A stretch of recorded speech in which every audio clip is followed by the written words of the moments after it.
காதல் திருமணம் 2 வீட்டார்களுடைய சம்மதங்கள் அங்கே வந்தாலும் ஜாதகம் நீங்கள் உள்ளே வந்துட்டீங்கன்னா நீங்கள் பார்த்து தான் ஆகணும். கிரகத்தை யாராலையும் ஜெயிக்க முடியாதுமா.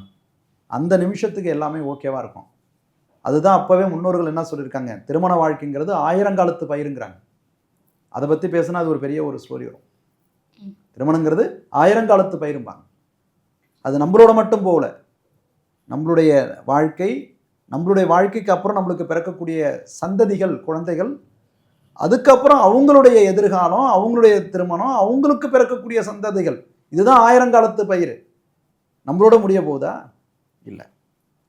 அதனால பெரியவங்க பார்த்து கல்யாணம் பண்ணி அமைச்சு வச்சாலும் சரி, 2 பேருமே ஒருத்தர் வந்து முன்னாடியே பார்த்து பழகி அப்படி நம்ம கல்யாண வாழ்க்கைக்குள்ளே போகும்பொழுதும் சரி, ஜாதகம்னு உள்ளே போயிட்டோம்னா அதை சொல்கிறத நம்ம கேட்டு தான் ஆகணும். இப்போ அதான் சார், எதனா சில விஷயங்கள் நெகட்டிவாக சொல்கிறாங்க அப்படின்னாலும் அவங்க 2 பேருக்கு வந்துட்டு நம்ம பார்ப்போம் இது சரி பிரச்சனைகள் இருக்குது, இதை சரி பண்ணுறதுக்கான வழிமுறை இருக்காங்கிறத பார்ப்போம். இந்த பிரச்சனை எந்த அளவுக்கு இவங்க வாழ்க்கைக்கு பாதிப்பை கொடுக்கும் அப்படிங்கிறதையும் நம்ம பார்ப்போம். அதுக்கு தகுந்த மாதிரி நம்ம அதுக்கு உள்ள சொல்யூஷனை கொடுத்துருவோம். அவங்கள்ட்டையும் அதை உணர்த்திடுவோம். இந்த பாருங்க, இந்த உங்கள் கிரகம் இப்படி இருக்குது, இந்த கிரகம் இதனுடைய தன்மை இப்படி தான் நம்மளை கொண்டு போகும். அப்போ நம்ம அதுக்கு தகுதியாக இருக்கணும், இதெல்லாம் அட்ஜஸ்ட் பண்ணி வாழணும்.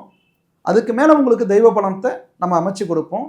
தெய்வ வழிபாடுகள் இருந்தாலும் நீங்களும் உங்கள் நிலையை உணரணும். வாழ்க்கை வேணும்னா இதில் இறங்குங்க, இல்லை அப்படின்னா நீ இதுக்கு ரிஸ்க் எடுக்காதீங்க அப்படிங்கிறத நான் ஓப்பனாகவே சொல்லியிருக்கேங்க. அதில் மாறி இன்றைக்கி நல்லபடியாக வாழுறவங்களாம் இன்றைக்கி நல்லா இருக்காங்க.